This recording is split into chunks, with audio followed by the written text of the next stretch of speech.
讲到这霸凌案绝对无后悔这条路，来看这总统偌前就是搁再为着这劳动部的霸凌案件会失礼，也要求讲着爱检查检办，幸福死者和家属一个公道。行政院长杜英泰也批准这劳动部长何培山辞职。不过这国民党立委是希望伫法院就爱成立调查委员会来理清真相。民进党团也表态支持伫咧合宪合法的监督之下，继续来关心这检视这霸凌案。民众党团是呼吁讲，就要赶紧来通过公益也行者保护法，才当避免这霸凌案互相暗护。首先，我要再度向日前离世的劳动部同仁表达哀悼以及不舍，向家属道歉，严查严办。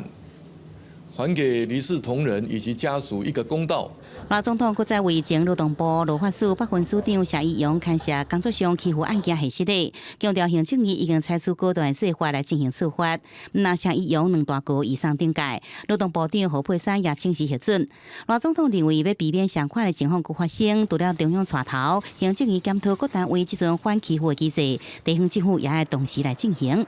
霸凌是公司单位都要面对的严肃事情，中央政府要以身作则，同时行政院也应该要积极检讨当前各单位的反霸凌机制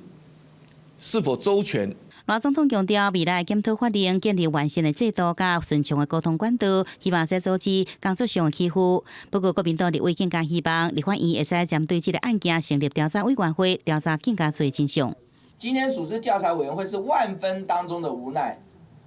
但谢义荣他不出来，他不出席，他不接受调查，你能拿他怎么办？那针对劳动部这个个案，